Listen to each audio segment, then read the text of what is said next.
ओम नमः शिवाय। नमस्कार दोस्तों, अविश्वसनीय एवं सटीक भविष्यवाणी की इस श्रृंखला में मैं पूनम पांडे आप सभी का स्वागत करती हूँ।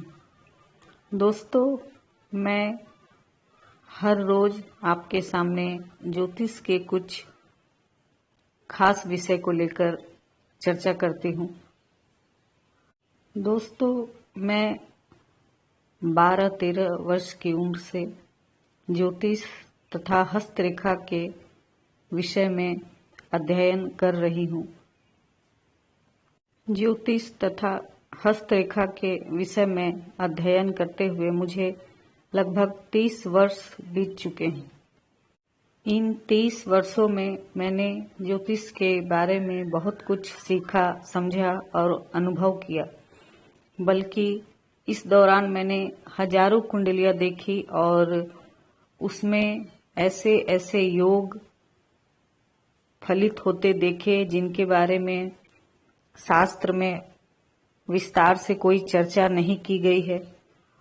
और कुछ ऐसे भी योग हैं जिनकी चर्चा की गई है, परंतु प्रत्येक कुंडली में वो सही नहीं बैठती।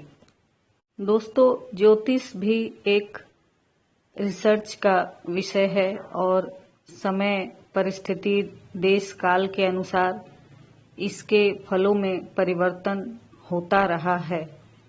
यदि सभी सूत्र और योग सबों के लिए एक समान होता या सभी कुंडलियों में फिट बैठता तो अलग अलग ज्योतिषी और हमारे ऋषि मुनियों को अपना अलग अलग ज्योतिष के बारे में किताबें लिखने की जरूरत नहीं पड़ती।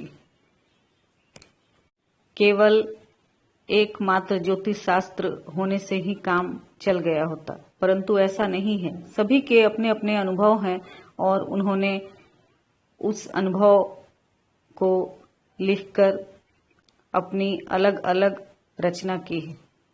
इस चैनल के माध्यम से मैं भी अपने 30 वर्षों के अनुभव को आपसे साझा करती हूँ। हो सकता है कि मेरे वीडियो में जो कुछ कहा गया हो वो आपको ज्योतिष के किसी किताब, किसी शास्त्र में ना मिले, परंतु मुझे कुंडलियों के अध्ययन के समय ये सब अनुभव हुए, इसलिए मैं अपने अनुभव आप लोगों से साझा कर रही हूँ। यदि आप मुझे फॉलो करें तो आपको इससे बहुत लाभ होगा, क्योंकि मैं कोई भी किताबी बातें नहीं कहती। जो भी कहती हूँ वो अपने अनुभव से समझकर और जो कुंडली में देखा है उसी के बारे में केवल चर्चा करती हूँ। तो इसी कड़ी में आज फिर मैं आपके सामने एक विषय लेकर हाजिर हुई हूँ। आज का विषय है पंच महापुरुष योग। दोस्तों, ज्योतिष शास्त्र में ऐसे हजारों योगों की चर्चा की गई है जो हमारी कुंडलियों में पाए जाते हैं। उन सभी योगों में से 5 सबसे बड़े राजयोग को पंच महापुरुष नाम दिया गया है। यह योग 5 अलग अलग ग्रहों के द्वारा बनते हैं। ये ग्रह हैं शनि, मंगल, गुरु, बुध और शुक्र। इन 5 में से कोई ग्रह यदि कुंडली में स्वग्रही अथवा उच्च का होकर केंद्र स्थान, लग्न, चतुर्थ भाव, सप्तम भाव अथवा दसम भाव में विराजमान हो तो अपने अपने अनुसार एक पंच महापुरुष योग बनाते हैं। जैसे यदि शनि कुंडली में केंद्र स्थान में स्वग्रही अथवा उच्च का होकर बैठे तो शश राजयोग नामक पंच महापुरुष योग बनता है।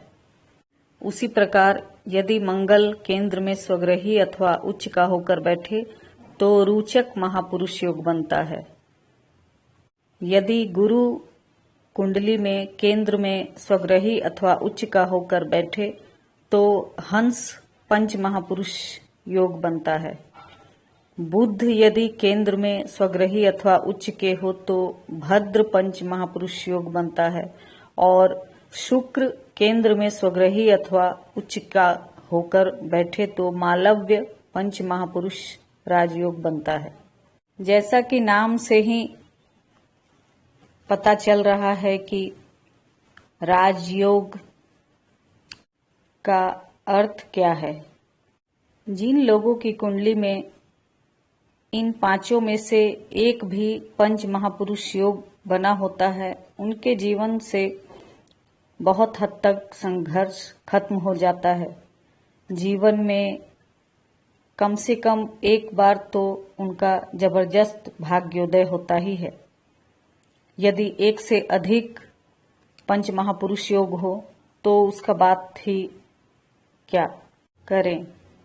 ऐसे लोग यदि नौकरी में हो तो उच्च पद प्राप्त करते हैं, और यदि खुद का व्यवसाय करें तो उसमें बहुत सफलता प्राप्त करते हैं।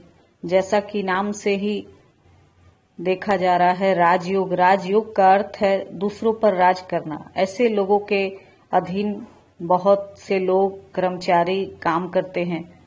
ऐसे लोग दूसरों का नियंत्रण पसंद नहीं करते, दूसरों के नियंत्रण में काम करना इन्हें पसंद नहीं आता। इसलिए इनके लिए खुद का व्यवसाय करना ही अधिक उचित होता है।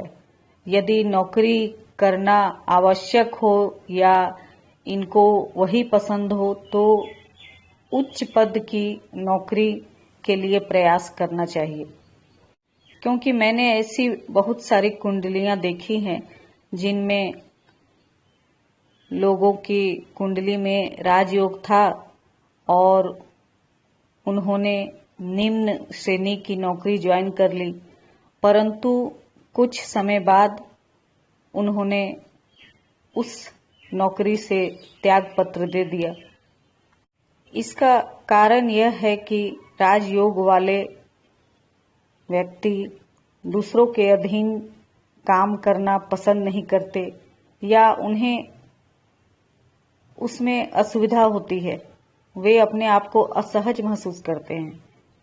इन पांचों पंच महापुरुष योगों के अपने अलग अलग लाभ और फायदे होते हैं, जिनकी चर्चा मैं अगले अंक में करूंगी। इनकी कुंडलियों में 2 से अधिक पंच महापुरुष राजयोग होता है। वे लोग राजा की तरह जीवन व्यतीत करते हैं।